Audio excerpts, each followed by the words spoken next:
Hey guys! Hey y'all! It's Kendall. And John. And we're the Antonellis of Antonelli's Cheese Shop in Austin, Texas. We are so excited to have you with us, experiencing this Cheese 101 in a box. Woo! Our inaugural video and inaugural tasting. We are so thrilled. First thing to know about us is we are unscripted and we are non-pretentious. Our goal is to make cheese tasting and buying fun and approachable. So we're going to get dirty with our cheese and get to know it, but just have a good time. And we've been doing Cheese 101 for 10 years. We opened our business in February of 2010, launched our first cheese class, you remember, for 6 people in the front of our shop in September of that year. And now we've grown and expanded that program to basically do 30 days of events. In 30 days, 30 events. We have a big team and we love talking about cheese. And the cheese tastings are all different based off of the selection, based off the products. And we have a really great bit of food here for you to eat. Hopefully you watched Kendall's video already on tips on how to plate, just to give you some ideas on how to set it up, how to make it look like, oh, ta-da. And as you'll notice, we are in our house. This is, we are home. So this is real time, real talk with the Antonellis. So you might hear a kid run by or a dog walk by, but we wanted to make sure to be casual and be home and just chat with you as we would with any friend about cheese, especially our Cheese 101 and why we like it and why we've done these pairings. Does that sound good? I am so excited. I'm gonna pour you a little bit of wine. Please. Okay. I haven't eaten cheese in 30 minutes. I could use some more. If you are drinking anything with it, we will always say bubbles of any kind. So if you have your pairings out, and that includes even if you don't like alcohol or stay away from alcohol, John and I almost always have a Rambler, which is a sparkling water out of Austin. You could do Topo Chico, any sort of other sparkling beverage. That'll really help clean your palate, and we'll talk about why that pairs really well when we get going. So we are also, John and I just poured ourselves a white wine, but just we'll get into that in just a minute. I hear a little thing walking by, a little Antonelli just walked by. So sorry that I got thrown for a minute. So let's talk about who we are and what we do. Antonelli's Cheese Shop was opened 10 years ago. We are a small cut-to-order cheese shop in Austin, Texas, in the historic Hyde Park neighborhood. Our whole goal is to support artisan producers who are making foods in a way that's great for the planet, their animals, their teams, delicious for us. And then when people spend their hard-earned dollar with us, we get to do all the same for all the people that we care about in our community as well. So you are now a part of our mission, which is our Do Good, Eat Good cycle. And thanks for doing that with us. Yeah. So why are we here in front of you today? We love cheese. We love talking about cheese. We love eating cheese. We're really good at eating cheese. And Kendall and I are certified cheese professionals. That's a thing. We know neither one of us went and got a secondary education and to be certified cheese professionals, but now we are, much to our parents' dismay. And we are members of an international guild of cheese professionals that it exists to promote cheese around the world, and the special nature that or special relationship that cheese has with economies around the world, with cultures, and so essentially we get to talk about cheese for a living. I'm also a CPA, so I joke I'm really good at numbers. And I'm good at words. So I'm the chatty one who will interrupt John 500 times, as you will be able to tell. Yeah. How did we get into cheese? Well, that's a funny story. We were on our honeymoon in the Caribbean when John turned to me on the beach and just said, I'm gonna quit my job and do something in cheese. And I was like, rewind, what? Good thing she didn't know about annulment at the point. So in the end, here we are. Well, that was, you said, give me 2 years and I'll figure out what I want to do in cheese. And if not, I'll go back to being a CPA. And at the time I was running a program for immigrant victims of crime and survivors of human trafficking in Austin, and decided to push pause on that so we could do something together. And now it's something we still stay involved in. Should we, yeah. And so we're thrilled to have you. As we said, this is real life. Currently, we're filming this. Austin is under shelter in place. This is March of 2020. It's COVID-19 is a real thing, and it's impacting major economies across the world. And we are sharing what we believe to be an important aspect of socialization, around this time of social distancing. So we believe in the social distancing, but we actually think it should be called physical distancing because we think it's more important now than ever to be socially connected. And isolation can be a really lonely thing. And so one way that we're trying to all stay connected is through these videos and tastings. And so we get to be together this way and are inviting you into our home.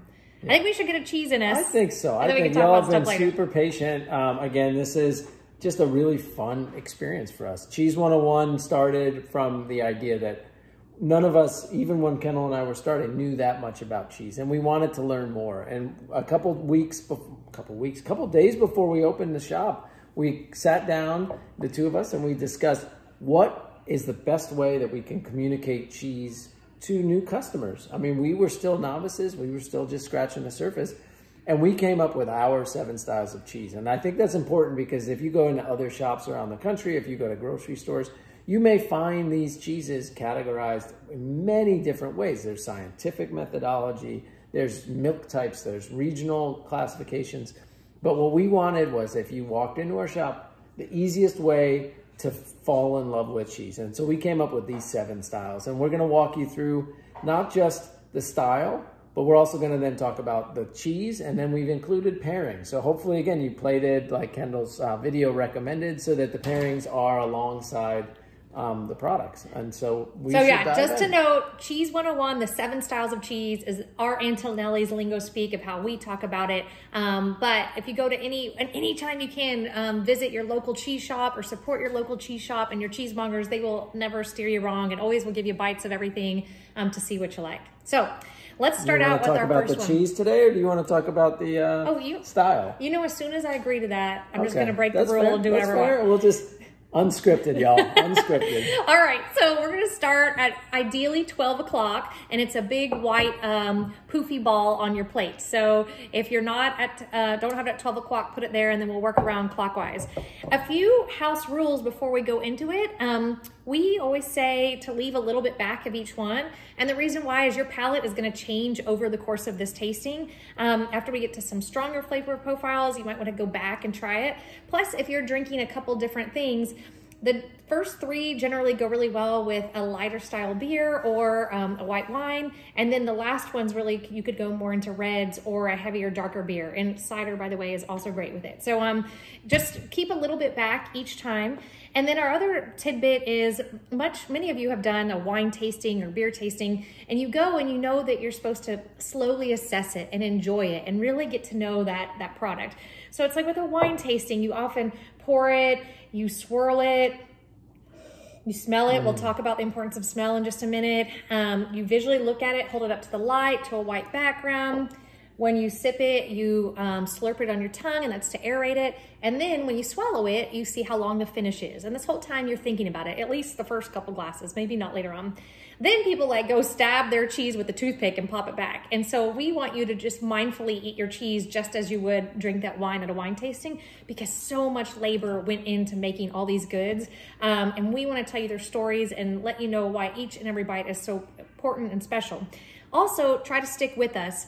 Each cheese has a different way we're going to ask you to eat it. We know you're wondering, do I eat the rind? Do I not? And we're going to talk you through all those things. So if you can stick with us, we'll tell you about it. So yeah, at this point, if you haven't put us up on the big 72-inch screen TV, that would be awesome. That's our big recommendation. Go ahead and do that. That's a lot of Antonelli. But yeah, that's us in real life. Get it up there. And then also take the opportunity. Pause the video after we talk about a cheese and take a minute to hang out and chat with your friends. There's no reason to rush the experience. This is a shared plate, a shared experience. So enjoy that and take your time. Have some laughs, have some good times. One of the things grab things out of your pantry and taste along. There's no reason not to try. Okay, everybody has in their pantry that one random jam that like came in some sort of Christmas gift basket or holiday gift basket, if you will. So pull out that jam, because this is the time to do it. Honey would be a great thing to have out here. Any sort of other pickled goods, some salty peanuts and crunchy stuff. All of those can be part of the fun pairing experience. Not just because of what we've mailed you in this plate. Candy, just some old school Halloween candy that you find. All right, we 5 should minutes get ago, in. I said I was going to talk about this cheese, and we're already we 5 minutes late. All right, let's do it. I'm going to start with the cheese. Perfect. Let's do it. So hold off before you eat it. A fresh cheese, that's fine. we break our own rules. A fresh cheese, you're going to always be able to see because it's bright white. It doesn't, if you smell it, it doesn't generally have a really strong smell, and that's because it's a really young cheese. If anything, it smells really lactic, like milk, like the fresh milk source. And the most common styles in the fresh category are mozzarella, ricotta, fromage blanc, all of those, and a fresh chèvre, which we're going to have today. And chèvre just means goat in French, but oftentimes when we're talking about chèvre, we're talking about a fresh, crumbly thing like this. Now, not those like pre-packaged industrial, really hard crumbs that you get from the grocery store, vacuum sealed. This cheese that we've just sent you has been made this week, if it wasn't yesterday or the day before.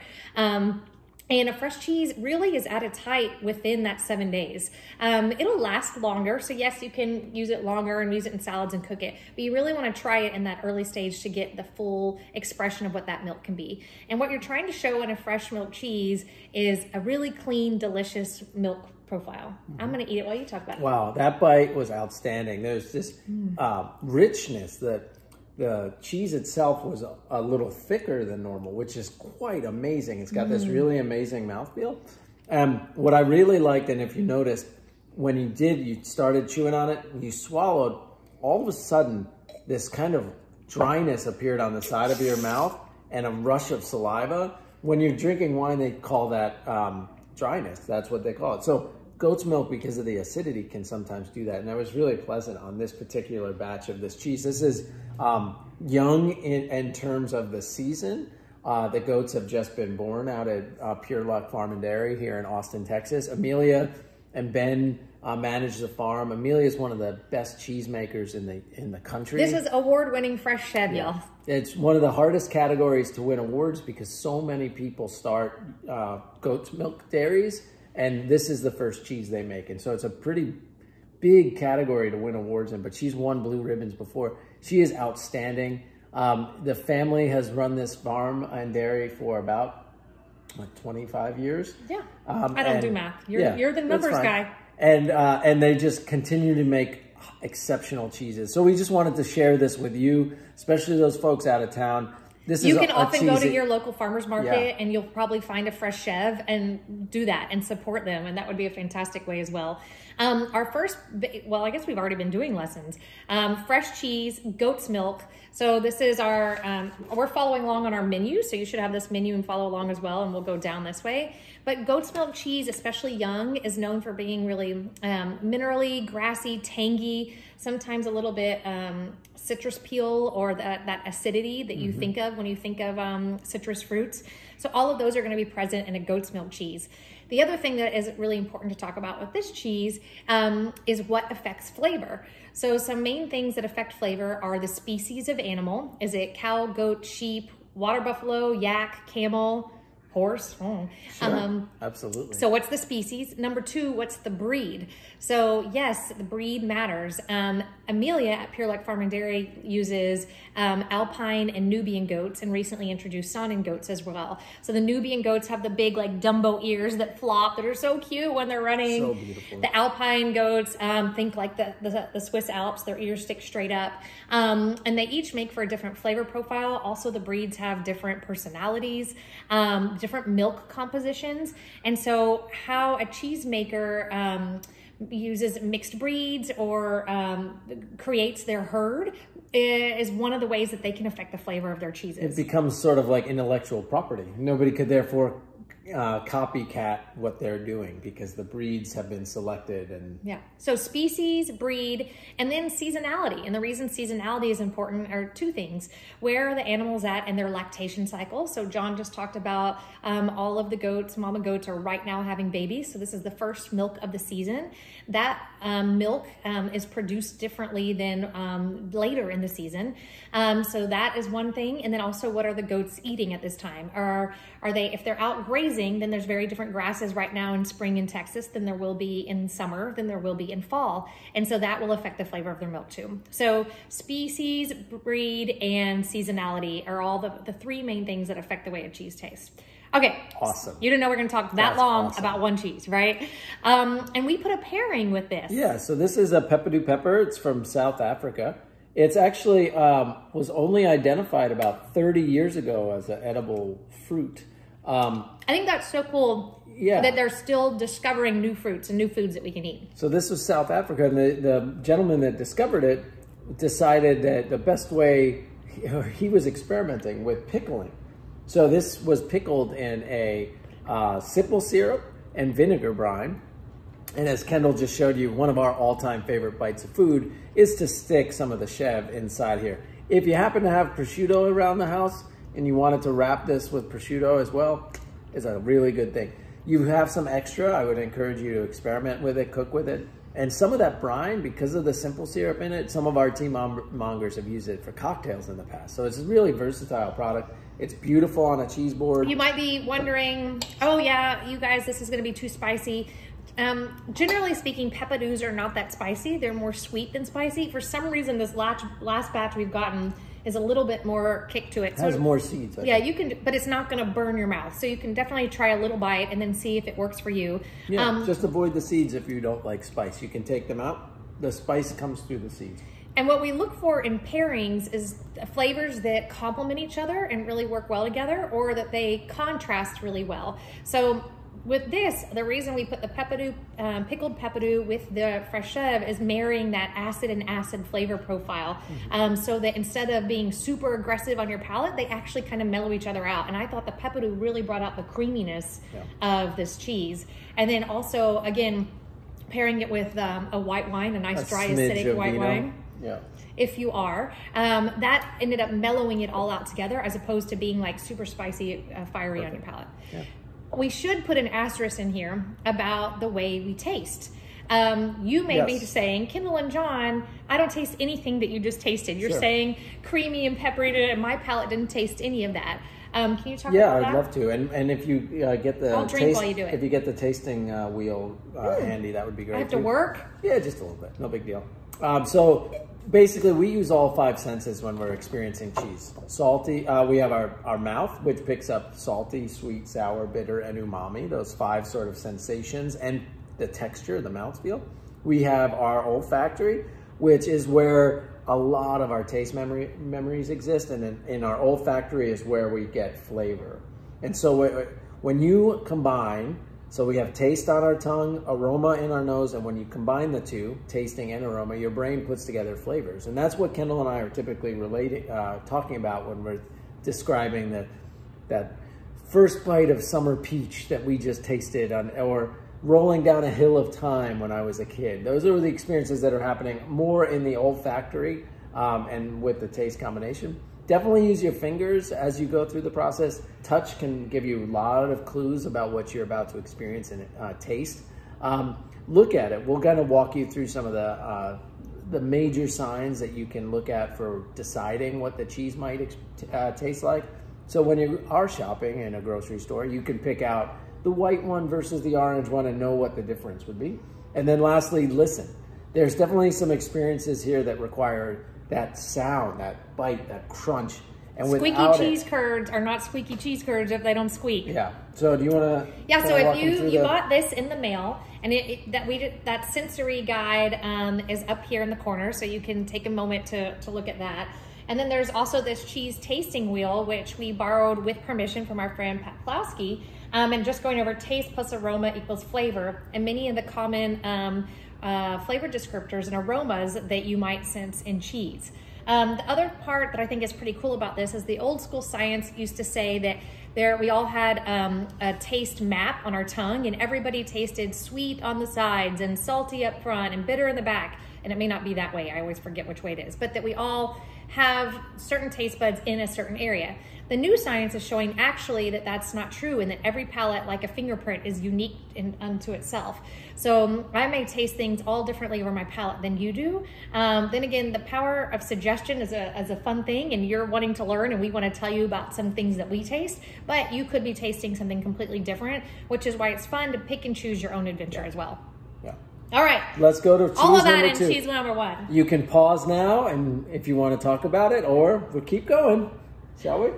All right, yeah, let's do it. All right, so your second style of cheese is a bloomy rind cheese. You're gonna know this, the best examples are brie, camembert. I'm gonna touch your cheese. Go ahead, my Okay, love. so your visual cue on these is this white rind, okay? This like fluffy white rind that looks like a ski slope or a mountainside slope, if you will. They inoculate these when they're still in liquid form with a mold that derives from Penicillium camemberti, hence why we call it camembert.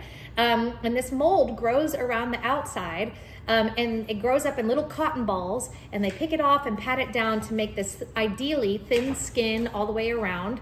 And what that rind does and that mold on the outside is it breaks down the proteins in the cheese. So if you pick up your piece of this cheese, and I'm gonna try to show it to you, but the light may not show, you can actually see 3 different textures. You see this inner chalky paste, you see the rind, and then in between them, you see this beautiful cream line. So this is basically, you're gonna taste them this way. Give me back my cheese. that I fondled, and you're gonna get different flavor profiles from each one. So when you're tasting this cheese, start from the very center first, just that chalky part.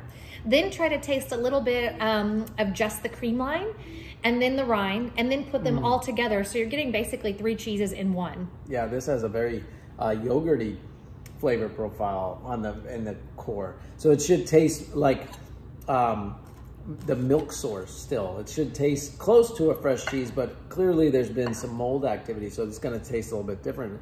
This has a hint of that sort of solidified yogurty flavor. I'm quite loving it. This is a cheesemaker in Spain outside of Alicante, Quesería Montesinos. We got the lucky pleasure of going to travel there with our kiddos at a certain point last year and got to go visit this cheesemaker.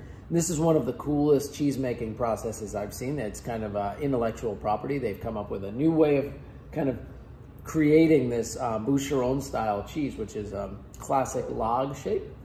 And I got to show you the picture. He's gonna pull up the family albums, guys. This is fun. This is our kiddos in the facility, all dressed head to toe, holding that cheese. You see them right there holding that cheese. It's amazing. They're family operations, and this cheese is one of our most popular. It's sheep's milk. Sheep milk is the richest and most velvety and luscious of all the milk types. Oftentimes our most popular cheeses tend to be sheep's milk because of that. People really love that experience. Sheep's milk cheese can also be the most expensive in a cheese case or at your grocery store, and that's because sheep yield the least amount of milk. And so it's fattier, so it will make cheese more easily, but you get such less yield out of them. So you have to do a lot more work or have a larger herd. And in fact, we've lost a lot of American artisan sheep milk producers because you need economies of scale, and it's really hard to do on a small level. Because it's so difficult. Yeah. And so that's just a really great example of a soft ripened cheese. It's delicate on the palate. The rind itself isn't overwhelming. I'm touching yours again. Please. The rind isn't overwhelming. You get a hint of mushroom or asparagus on the finish, but not as strong as, say, a brie style would be. Yeah, and caña de oveja, I don't get the mushroomy as much, but this style of cheese, if you think of a brie or camembert, is known for almost tasting like broccoli cheese soup. Mm-hmm. So you get asparagus, cauliflower, broccoli, mushroom. Again, it's not as much in this specific cheese because of the sheep's milk, but think about that when you're trying to eat a brie or camembert. So we've paired this with fig and black tea jam, and this is made by our friends at Quince and Apple in Madison, Wisconsin. Matt and Claire, they are amazing producers of really fine flavors. The delicate nature of the tea that they use is just outstanding. And so these two things together are just perfect. I love this combination. And they wanted to get in cheese, but didn't want to make cheese because it's a lot of work. They said, hey, instead, let's make all these awesome jams that go with it. And then we can go hang with all the cool cheese kids, which, by the way, nobody calls the cheese kids cool, but we do. Yeah, we call ourselves cool, even though we're a bunch of geeks. I love it. Yeah, so that was fig and black tea from Quince and Apple, which you can look at the jar. And yeah, how did you think about the pairing? Overall, it was great. I think this is a classic flavor profile. Okay. And so there's nothing that umami of the fig is just really overwhelming, and that as I've said, the inside of the cheese has that sort of yogurty curd-like consistency, and I think they just play really well together. I thought the fig and black tea brought out a little bit of the earthiness and a little more of that like umami in the cheese. But yeah, it's almost, this combination almost tastes like those fruit at the bottom yogurt cups where you're going through the yogurt and then you, like as a kid, you just wanted the sugary bottom at the bottom. Mostly a spoonful of fruit with a hint of yogurt. Yeah, I get that. One question we always get on this style of cheese, to eat the rind or not. We have a lot of fun puns in the cheese shop. You want to throw one out? Yeah, a rind is a terrible thing to waste. No rind left behind. Yeah, those are good ones. Be kind to your rind. So all that being said, to be on a cheese, it has to be edible by FDA. So yes, it is edible. We say you should try it. At the end of the day though, it's all about having fun and throwing pretension out the door. So each time you get a cheese, try a bite of the rind. If you like it, eat it. If you don't, forget about it. But don't be the person who hollows it out on the plate. You know, cut your piece, put it over, and then you can leave your rind behind. Sometimes for me, it depends specifically on the age of that cheese or what I'm drinking with it. I may really like this red wine combination with the rind, or it may fight really aggressively. So I always try it, and if I like it and I'm grooving on it that time, then I eat it. Sometimes, like this next cheese, I actually love the inner paste and the rind, but I like them separately. So I just eat them separately. Two different experiences. So why don't we dive in? All right. So this is our washed rind category of cheese. So now we are moving from, we started with a rindless cheese, then we went to a mold ripened cheese. Now we're moving to a bacteria ripened cheese. And you can see here, this orange rind, this is the indicator that you are looking at what will potentially be a stinky cheese. PU. It's a cheesemonger's favorite category because if you bring a piece of this cheese to a party, you get to bring most of it home at the end of the night. So that bacteria does two things, Brevibacterium linens. It creates the color orange and it creates a smell, an odor like gym socks or dirty locker room or something like that. In the cheese world, that's a compliment. We're aiming for those flavors. This style of cheese was sort of created by Benedictine monks who were always experimenting with cheese recipes. They had, at the same time, things like vinegars and beers and wines all throughout their facility. And so mold was a non-starter. They couldn't allow mold inside their monasteries because they would interact badly with those other items. So they found a way to wash the cheeses to kind of kill the mold. But at the same time, what happened was bacteria started to grow on the outside and thrive. And so now we get our category of washed rinds. They're mostly— This is my favorite! Yeah, they're mostly bark and not the bite. Sometimes you'll get both. Meaning that a lot of times they smell really bad, but they're not as aggressive on your palate. Yeah. Sometimes they're also aggressive on your palate. Absolutely, sometimes. It just depends on the cheese. And so we recommend starting with the inner paste always with these cheeses and then trying the rind. Most of the time you'll fall in love with the rind once you eat the inner paste. And the aroma is mostly on the rind. Mm-hmm. And so... So this is our first. Generally speaking, this style of cheese is known for being beefy, beef broth, bouillon cube, caramelized onions. It's a really umami, like hearty flavor profile. So if the last one was vegetal, this is more like that, umami flavor. So good, I can't stop eating. This is one of the cheeses that we knew we felt we wanted to carry in the early days of our business. It's a water buffalo milk cheese. You want to talk about? Yeah, so we've already done goat and we've done sheep. Water buffalo is the fattiest and sheep's right after it. Water buffalo milk, we often say, has this sort of like wet hay, tangy quality to it, and grassiness as well. Quattro portoni means 4 walls. This is made in the Lombardy region of Italy. These brothers, Bruno and his brother, and his wife, Elena, inherited their family's cattle farm, I'm the daughter of cattle ranchers in North Texas.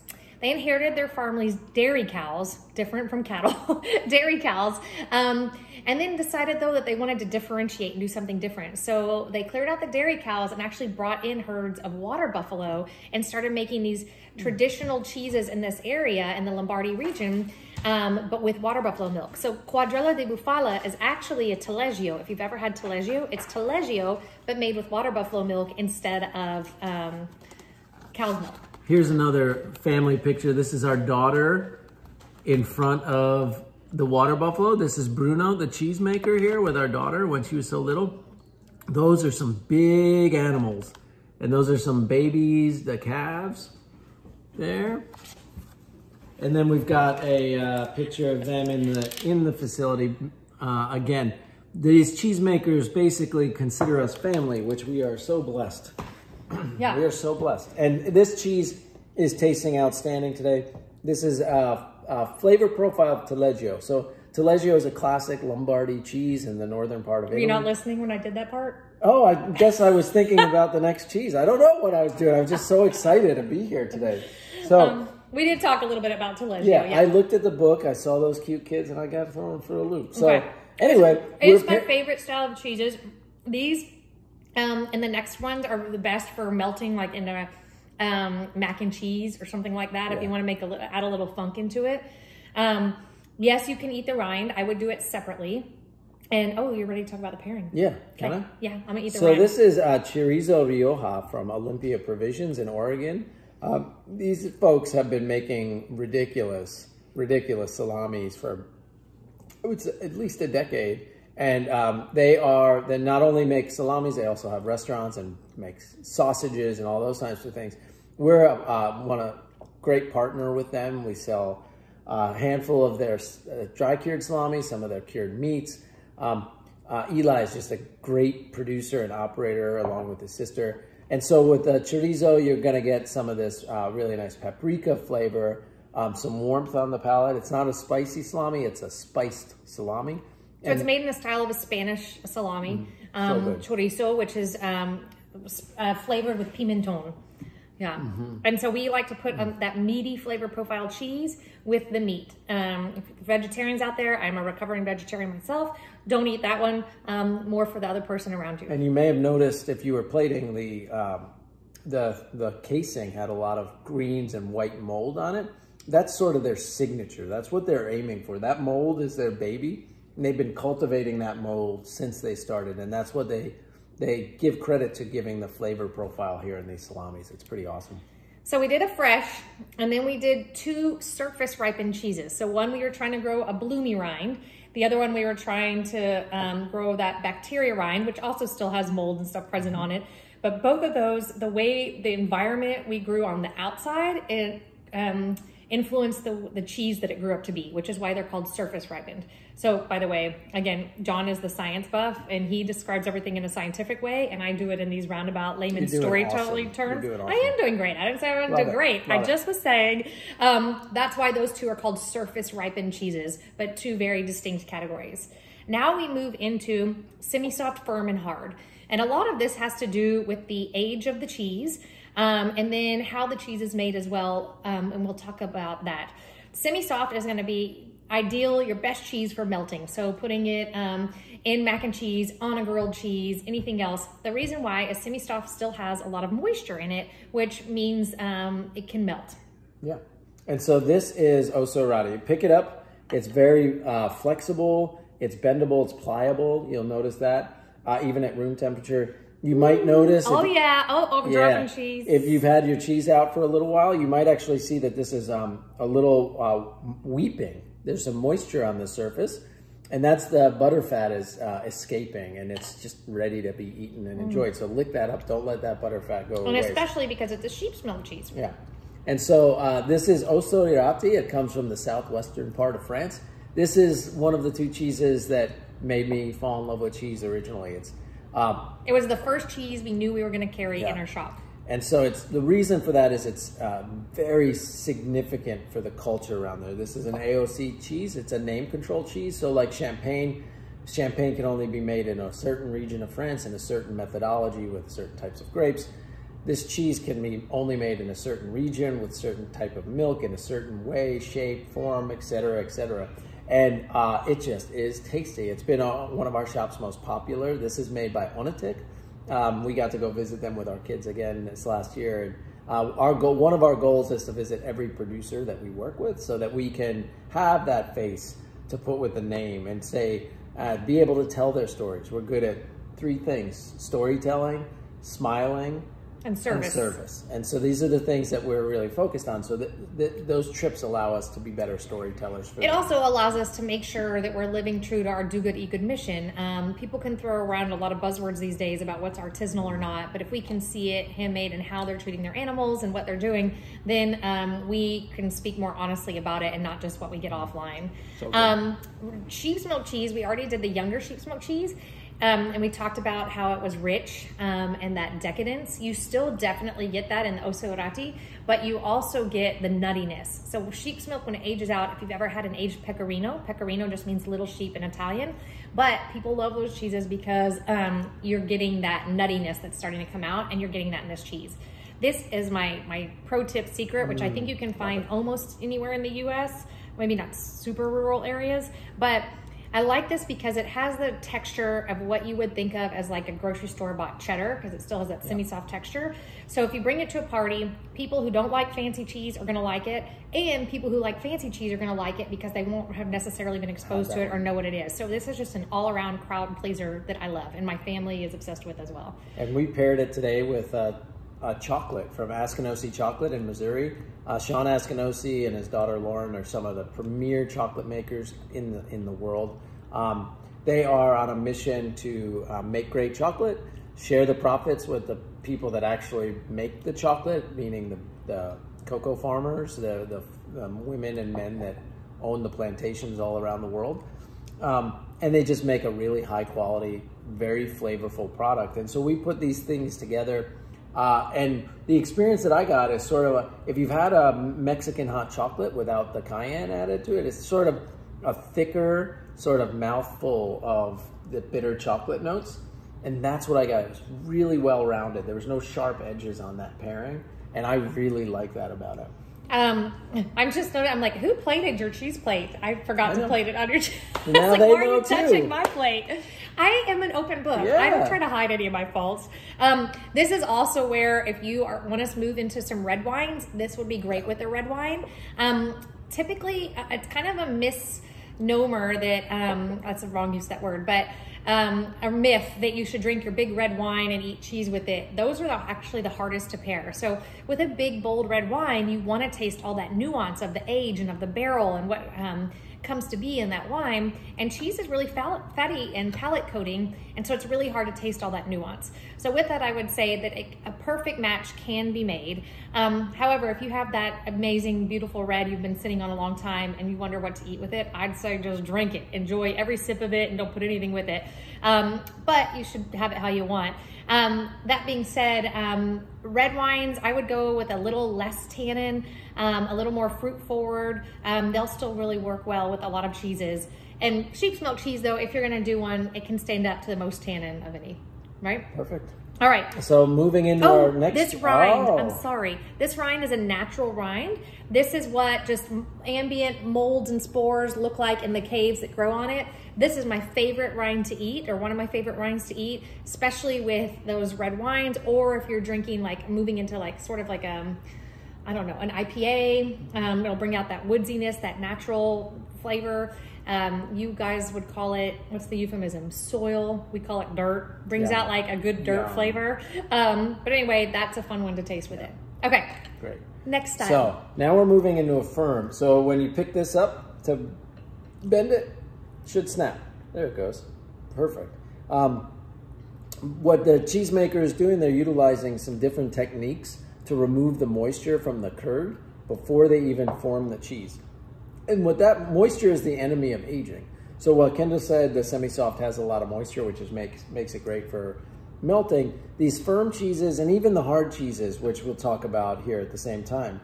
If you pick up your hard cheese, this one is at this temperature, it's a little softer than it should be. Hard cheeses typically crumble, so it's a little younger wheel of what we would normally expect here. But think of it, a hard cheese would be like Parmigiano Reggiano. You can't bend it at all. Yeah. In fact, it's even really hard to cut. You just have to grate it or chunk it. Pecorino Romano. But these firm cheeses have a little bit more moisture than the hard. Not every firm cheese can become a hard. Not every semi-soft cheese can become firm or hard. But every hard cheese at one point goes through the semi-soft firm and then becomes a hard cheese during aging. During this maturation like if you eat process, a really young Parmigiano Reggiano, it's not that interesting. Yeah. But when it's 2 years old, boy, is it perfect. And so what we're looking here in this firm category, typically you'll see your manchegos. If they're 3 months, they're typically semi-soft. If they're 6 months, they're usually firm, and they can even get 12 or longer in age and become hard cheeses. And so just gives you an indication of what to expect. Another example of texture that you might have experienced, an American cheddar is typically a semi-soft cheddar, those rectangular blocks. An English style cheddar that's rounded and had been cloth aged will have lost a lot more moisture over its life and become more of this firm texture. And so we felt as cheesemongers, we could get a ton of information. Like, as I said, by breaking this and knowing that it's a little bit softer than it normally is, I can tell what the flavor is likely gonna be like. And so that's why we came up with these textural cues to guide us in this categorization. This firm cheese is from California. So we've gone we've had Texas, Spain, Italy, French or Basque, and now to California. This is from Central Coast Creamery. It is goat Gouda, made by Reggie Jones and his wife, Kelly. Yeah, this is, so a goat's milk cheese, when it was younger, we talked about it being grassy, minerally, tangy. The cool part about goat's milk cheese is when it ages out, it can also take on this like caramel, butterscotch, toffee note. So this kind of sweet flavor profile comes out in it. Yeah, what else and which is why we're gonna talk about the pairing that we put it with. John just stuffed his mouth. These are made to go together. Okay, so we put with it, are you ready to talk about it? Let me enjoy this for a moment. So we don't like what we do at all. These Goudas, right, yeah. Gouda, that's what I was gonna talk about. My Food Network enjoyment face. Oh, it's so good.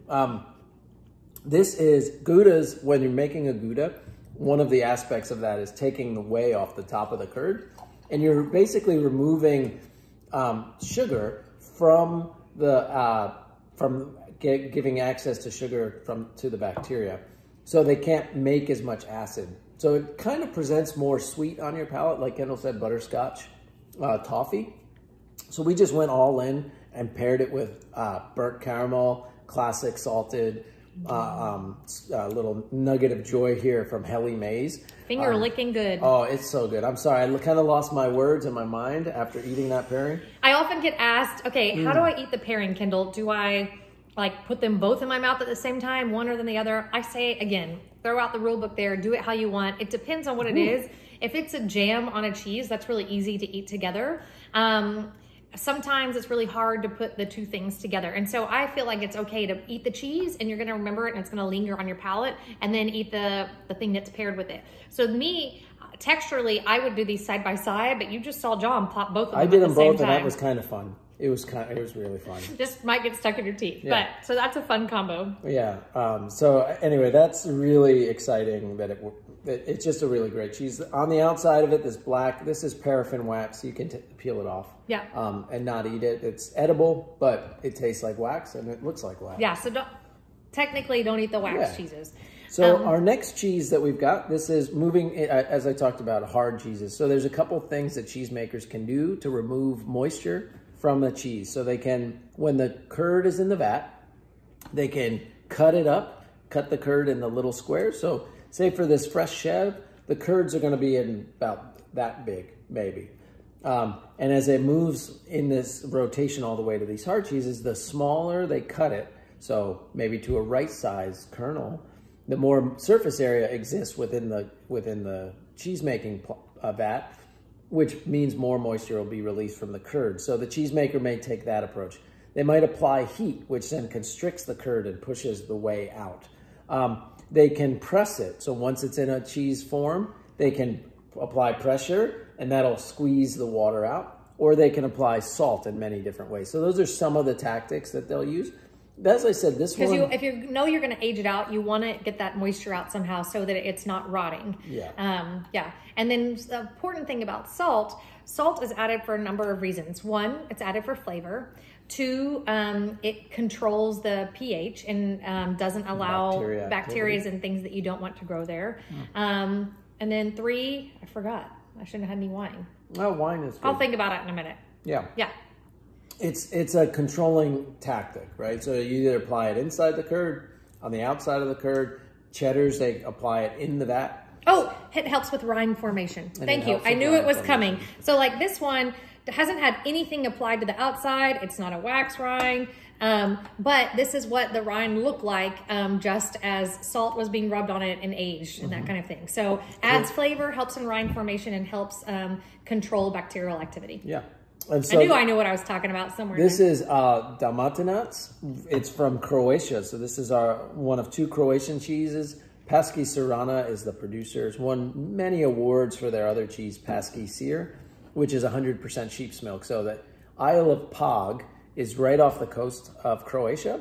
It's a very harsh environment, very rocky, and sheep can live in these environments so well, whereas cows couldn't quite live in a very rocky environment. They need pasture, they need lots of grasses, but sheep can thrive in that environment. And so the sheep are eating these herbs and the vegetation that is having a really tough time growing in all these places, so it's very concentrated flavors.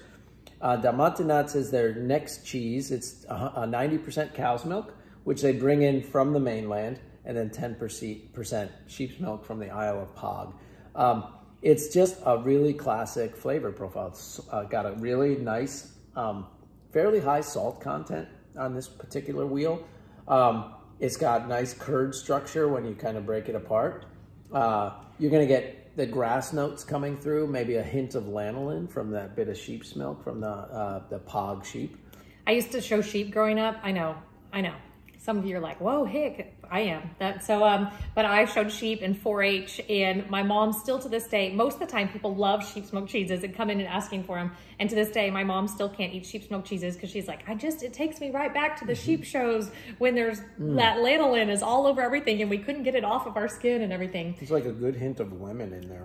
I love it. This style of cheese, you can't tell in this one, but this is where if you like those flavor crystals or those little crunchy bits, that is a result of proteins aging and breaking down into little clumps of tyrosine crystals. So it's not necessarily salt or anything like that, although people will often call it that, but that is where you will get in these style of cheeses aged out. And then we paired this with the little chocolate covered cashew. So look, it looks so, if whoever plated your plate cracked it open for you, you can see this little beautiful cocoa dusted chocolate covered cashew. Again, you can tell we like chocolate with sheep's milk. That was part of it. This and that nuttiness is one of my all-time favorite snacks too, so that's why I wanted you to get that. Just put it in your cup holder in your car and snack on it every day. Healthy snack. This is from a pairings in Spain, just north of Valencia. They are amazing at what they do, making Marcona almonds, making caramelized pecans. The company was started by their father, and now 2 sisters run it. His name was Juan Amor, which Amor is love. And we love the love that was there. They just are so passionate about everything they're doing, tasting, quality control throughout the whole process. And if you are allergic to nuts and you can't eat this particular pairing, try this cheese with one of 2 things. Try it with the pepperdew pepper, because these flavors are naturally born to live together, and the fig and black tea. It's a really another exceptional experience because of the way the salt brings out the depth of that tea in the black tea. I was gonna say, if you brought honey out of your cabinet, any of these last 3, hard or aged cheeses often taste more salty, and that's because more of the moisture content has drained out. You're left with more of those salt flavor profiles. And then blue cheese, which we'll get to, has a strong salt flavor. So honey on any of those can really balance and pair nicely. So that takes us into our last style of cheese. So we've done fresh, bloomy, washed rind, semi-soft, firm, hard, and now we're going to get to the most polarizing of categories, blue cheeses. So while the other earlier categories were ripened from the outside in, this is a cheese that's ripened from the inside out. Penicillium roqueforti is one of the classic molds that exists in the cheese world, derived from Roquefort. It's blue mold that's aerobic, so it requires air to grow. And so what they do is they make the cheese, they form the cheese, and they start to age the cheese. And after a couple days, what they'll do is they'll pierce the wheel of cheese with needles. And depending on how many times they pierce the wheel, the more blue will grow. So if they pierce it a lot, there'll be a ton of this blue veining once the oxygen gets in there and this mold is exposed. You can also have blue cheeses which have never been pierced, and so there's no blue molding or veining. We call it veins, veining present. Montenegro is a great example of that. Sometimes you may open it up and you have blue or green or yellow. So there's different mold strains and variations that you may see. If you don't like blue cheese, again, go to your local cheese shop because there's such a wide array. We have some really delicate, soft, easy blues that are beautiful as well. This one is a pretty strong blue. Yeah. When we talk about strong, it can be strong like salt forward, it can be strong earthy, or in this case, I would call this really piquant. So it feels like that like quick slap in the face. It's a little spicy, and I like that. Right on your tongue, you can feel your tongue, which is really fun. This is a blue for people who like blue cheese. So this is You Have to Be Kidding Me. I love the puns. Hook's Cheese Company is fantastic in Wisconsin. Tony Hook is an award-winning cheesemaker. He's been doing it for a long time. His family is involved in the whole operation. And Mineral Point, Wisconsin. And if you're not aware, Wisconsin has a deep tradition of cheese. Just ask any Wisconsinite. They can talk for days. I'm sure they've all told you about it. You probably know who the Wisconsinite is already. And one of their specialty is blue cheese. And so they played with a cheese like this. This is cow, goat, and sheep milk blended together for our enjoyment. And the mold, as Kendall said, is piquant, which is really a fun experience when you're tasting a cheese.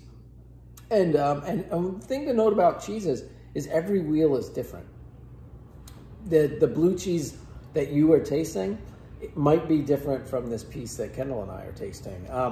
In terms of where it sat on a shelf, this wheel could have been on a lower shelf or on a higher shelf. It could have had more airflow. You could be watching this video a couple months later when you're tasting a different season. Yeah. And so that's the fun part about cheese, is that it's always changing and it's a living organism, so it's constantly evolving. And to that end, I will also always say you should only buy what cheese you think you're going to eat within 7 to 10 days, because it doesn't do any good and it starts dying as soon as it's cut and in your refrigerator, and it's porous and it will soak up all of your refrigerator funk. So it will start to smell like milk carton and egg carton and all of that. So try if you can to get just what you're going to eat within a week. So our last pairing, the final bite, is Epis Oak Cake. It's basically solidified butter. Is kind of how I think of it. So this will mellow out that aggressive blue flavor for those of you who need it. This is going to be spectacular. So Epis makes an amazing product. It's got a hint of sweetness to it, and I think it just pairs really great with the cheese. I'm going to put them together in my bite. So good. That is our Cheese 101, very generally the 7 styles of cheese, knowing that things change seasonally and it changes from what you're using as the example for that style. But we hope that teaches you a little bit more when you go into the grocery store of, ooh, I really want to try a different washed rind cheese, and know to look for that visual cue of that orange, reddish, wet wine, rind. And feel free, ask us questions, call our shop. Our cheesemongers are always willing to help you out to buy cheese anywhere you are in the world. Just give us a call. We're usually on social media, and that's me, the big fancy marketing department, and I'm answering pretty quickly, so I'd love to do that for you too. Lastly, we'd love to leave you with a little bit more, a taste of who we are. And I just think it's important to tell you what you're supporting by eating this box. So please thank the person who bought it for you. And if that's you, thank you so much. Thank you. You are supporting a business and our core principles of passion with purpose. We think that we spend more awake hours working, so we should do what we love or find joy and meaning in it somehow, and that it should leave a positive wake. And so that's the purpose part, is why should people support you in doing that endeavor, and what are you giving back to your community and the world at large. 2 is be true to ourselves and to others, and that is our integrity clause, to show up in our full potential and how we are every day and live honestly, never lie, tell you when we think something's off or when we've messed up. Like only getting 6 cheeses. I was like, oops, I didn't plate that cheese. But also that people can show up to work as their true selves and who they are, and that we will support that. Another core principle is family first and then business. And that for us is however you define family, whether it's your 4-legged friend at home or your cow, maybe you have a cow pet right there, but your dog is sitting there getting your salami scraps or whatnot. However you define family, we know that we all go to work and make a living to put a roof over our own heads, to take care of our own medical needs and food in our bellies, and to do that for the people we love. And so we try to keep that in mind at work and take care of not only ourselves and our team, but everybody that comes into contact with us. Next is be a juggernaut of awesome. Give a high five to your neighbor, or we'll do it for you. It's not enough to just be awesome. You can be awesome at home alone, but to be a juggernaut is to be an overwhelming force. And last but not least is to improve every day. Yep. We can always get better. Any opportunity that we can learn from what we've done to be better the next day is a great opportunity. And we're grateful that we get to wake up and be better. And so if you have any feedback or any advice or any, hey, just kudos, please send them in. And whoever's watching this, we just thank you for joining in on Cheese 101, and we'll look forward to rolling out Cheese 201 and some other tastings in the future. With that, I'd like to say cheers in whatever you're drinking. We hope you get to enjoy all the rest of your cheese plate, and thank you for supporting artisanal producers from around the globe. Awesome. Cheers. Bye, y'all.